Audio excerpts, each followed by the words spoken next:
If Loki is the god of deception and he had his own TV show, it would be fitting that we would all get deceived. I was a big fan of Loki season 1, and season 2 does things differently, to put it kindly. Season 2 hits a lot of the same themes like the first season did. However, the plot points aren't all there, and they fail to fully captivate you due to the fact that they just feel like they drag on and they're only used as kind of an inconvenience for our main characters. Everything is turning to That's right. The B plots are so out of sync with everything else that is going on that the last episode, which hits all the highlights and strong points of the story thus far, completely ignores all the B plots that happen in this season.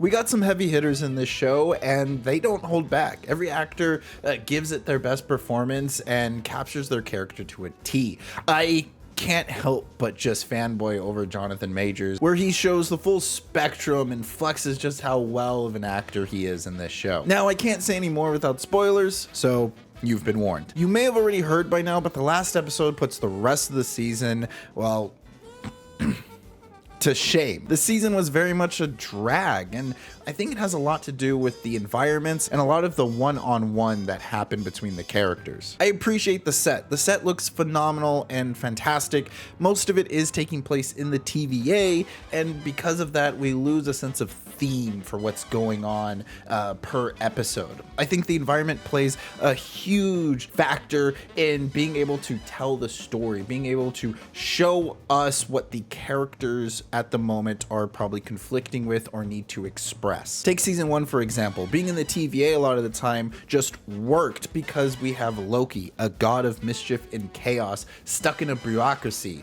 You have someone who is meant to cause disorder but is imprisoned in a place whose sole purpose is to create order. This also extends to the places they visited in Loki season 1. When Loki and Sylvie go to a planet on the brink of destruction while they run away, they are literally running down the doomsday clock, showing just how pressured they are, how much time they don't actually have.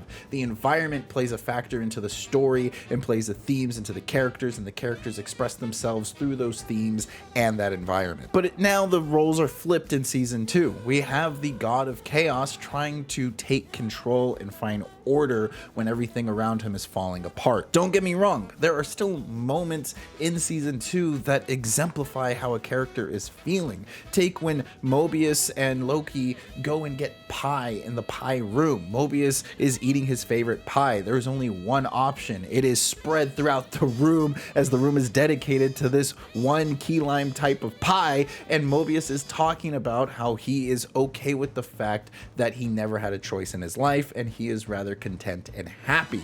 This says so much, and the environment speaks to us and tells us about Mobius as he is expressing himself to Loki. Now, when Sylvie gets scared and runs off and finds the pie room, a place where everything is the same and there is complete control and no choice, and she is looking to escape and break out, it does play into the themes, but it just doesn't hit as hard as it did with Mobius, losing kind of that value to the whole scene. Tricks like this are used throughout the whole series, and at first I wanted them to be a little more creative and use a little bit more of the rooms, but that was until we got the last episode of season 2. And let me tell you, the last episode alone is worth watching season 2 of Loki. The last episode takes a completely different turn from the rest of the series thus far. It becomes quick and fast-paced, whereas before, every episode, the characters felt like they had all the time in existence, and it makes sense because they control it. That is until we learn that they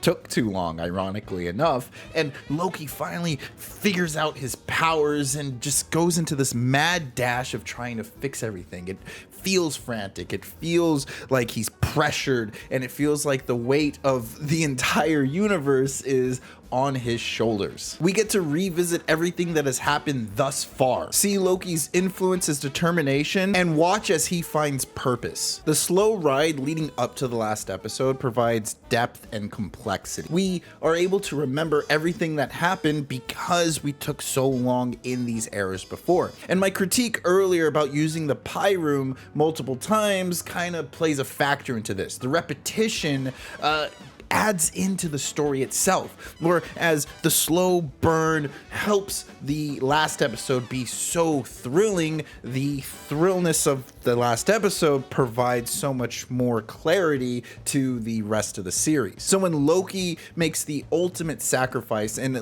literally ascends upstairs to his godhood, it is felt because there's this reverberation of back and forth between the series and the last episode. The environment and themes come back into play with the final scenes of Loki as well, because we get some foreshadowing with He Who Remains, talking about how he made the ultimate sacrifice in order to sit in the big chair. And then when Loki ascends, we see that he gets the golden cracks that is always displayed around He Who Remains, signifying that he's replacing him, but also showing the golden throne that Loki is finally taking for himself. All of this accumulated to a beautiful ending where you just can't help but feel something for the character. Hey, I'm Mario. I like playing video games, watching movies, and Dungeons and Dragons. If you keep getting me in your suggested videos, or you're watching this video right here, consider subscribing. It goes a long way. Thank you. Now, season 2 is something I recommend with a grain of salt.